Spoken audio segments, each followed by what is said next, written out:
Thank you very much. Today I'm honored to swear in our next Secretary of Commerce, Mr. Howard Lutnick. I've known him a long time. He's a great guy. I want to just congratulate Howard and Allison and Kyle, Brandon, Casey, Ryan, and your entire family. Wonderful family, beautiful family. Howard's one of the most experienced and talented business leaders of our time. He's done an amazing job on Wall Street and far beyond. But more importantly, he's a patriot who loves our country and has shown tremendous courage and strength throughout his career. Howard began at the famed Cantor Fitzgerald in 1983, and by the age of 29, he rose to become the president and CEO and one of the hottest firms on Wall Street.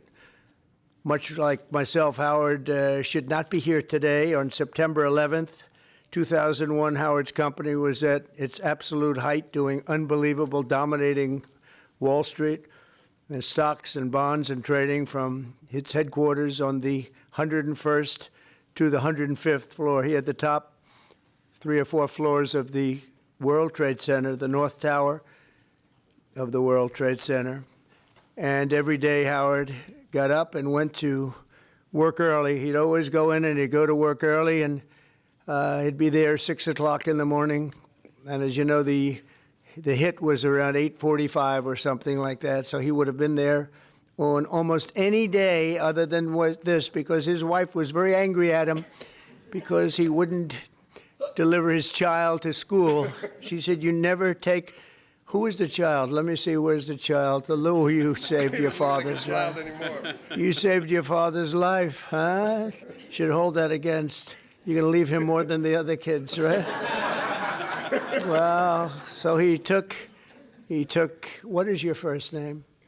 Kyle. He took Kyle. Kyle, congratulations. Nice job. But he took Kyle that one day to school. After years, he finally said, okay, I'll do it. And that's the only time. So he was actually riding down the West Side Highway, and he saw the plane hit. And it's an amazing, and the rest is history. And your brother was in there too, I think, right? Yeah. And it was just it's a big story. And every single Cantor Fitzgerald employee who was at work that day lost their lives, which was almost 100% of the company. And Howard lost more than 650 friends because they were all friends. They had a really well-unified, just highly respected company, a lot of talent in that company. But the employees, loved ones, including his brother and best friend, and most people would have been defeated. They would have probably gone on to not too much. But Howard rebuilt the company step by step, and as he did it, he gave a tremendous amount of the profits and other things to the families of his colleagues who were killed in the World Trade Center on that horrible day. And it showed something about Howard that's really incredible, his resilience. It's very few people could have even thought of doing it, but his resilience and tenacity have earned him the respect and admiration of everyone in the financial world. But more importantly, Howard understands from personal experience why we put America first, because we love our families, we love our fellow citizens, and we love our country so much. And he really loves his country, and I wouldn't have done it if I didn't think so. And he's got so many friends in New York and Wall Street and elsewhere, and he has just really, he's a relationship person, and they're always the best, and he's the best at it. As Secretary of Commerce, Howard will work tirelessly to protect our workers and our wealth and grow our economy into the strongest in the history of the world. You know, when he rebuilt the company, it actually became much bigger and much stronger than the original company, which is almost impossible to do. It became hotter than even the original Cantor Fitzgerald. But he's going to be unmatched as an emissary working to get jobs and investments. And his favorite word, and I'm going to move him down to 4th favorite word. First is family, love, God. Not necessarily in that order, by the way. I think let's put God first. All right? We'll put God first. You know why? Because we don't want to take any chances. No. That's why. But I did that once. I said I put tariff as my favorite word. Well, and the fake news went out, and they really got me, I'll tell you. They said, what about God, family, relationship, a couple of words, and I said, you're right. And so I made it now my 4th favorite word, and Howard, I think, you'll go along with me, number 4, maybe even number 5 or 6. But he really understands something about business, and we have been called by so many companies. Yesterday we had Tim Cook of Apple in, who's going to invest hundreds of billions of dollars in the country because of what we're doing. And we have many, many companies, too many to even mention. They're coming roaring back into this country. And it'll take maybe a little time, but not that much time. You're going to see things that you've never seen before at a level that you've never seen before. And Howard's going to lead that charge, and he'll help oversee the tariff and trade agenda along with many other things. We'll soon impose reciprocal tariffs because that means they charge us, we charge them. It's very simple. Whatever a company or a country such as, let's say, India or China or any of them, whatever they charge, we want to be fair. So reciprocal. Reciprocal meaning they charge us, we charge them.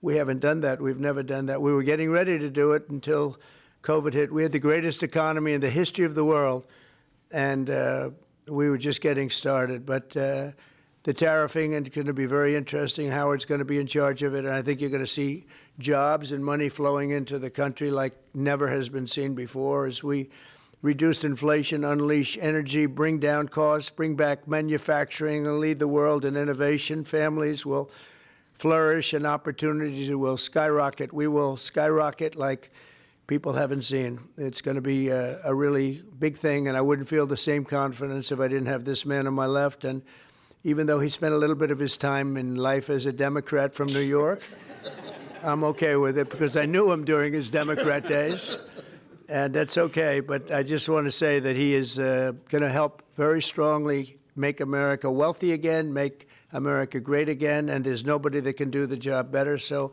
Mr. Secretary of Commerce, I just welcome you aboard. There's nothing you can do so big as this. There is no deal you can do that's bigger. Every deal, that's why you can never go back into business because it seems like small potatoes, no matter how big it is, including even Cantor Fitzgerald. It's all small potatoes compared to what we're doing now. So it's a great honor to have you and your family aboard. Thank you very much, and thank you very much in particular. Thank you very much. Thank you.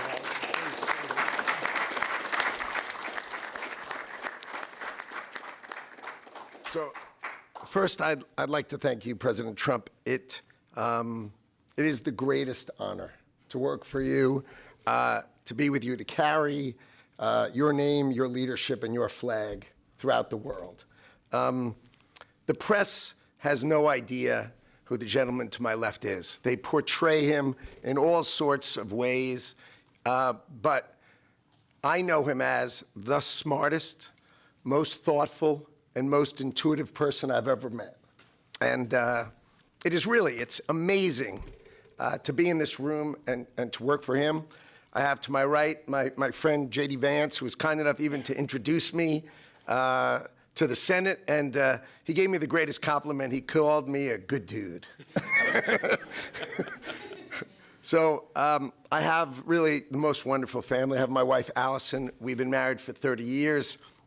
And I always, when I come home, because I come home late at night, I walk in the door and I yell, "Hello, greatest wife." She's just an amazing girl.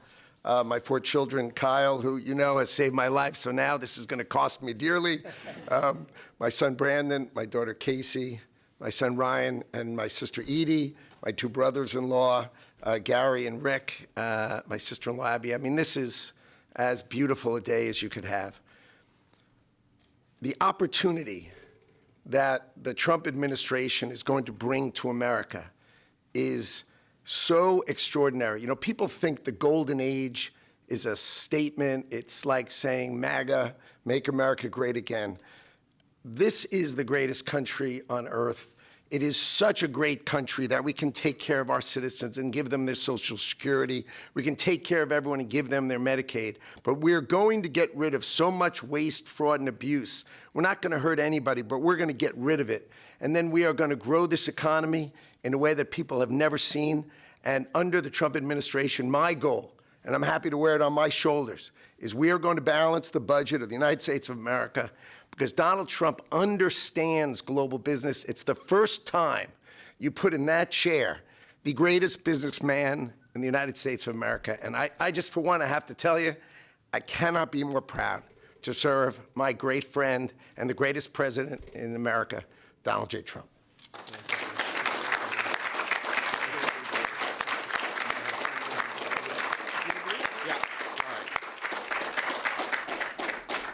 So now we get to swear Howard in. Now, we need the actual. We need to sign the commission first. Sign the commission first, okay? Mr. President, we're going to sign the commission first. I can't swear him in, I guess, until you sign the commission. Yes, sir.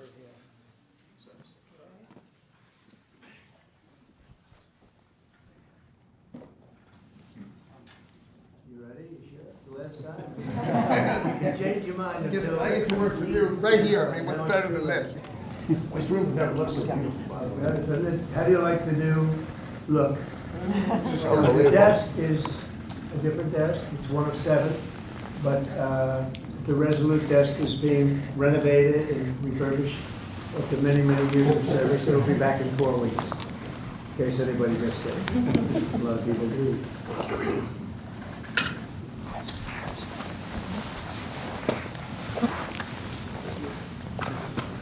Okay, you're in.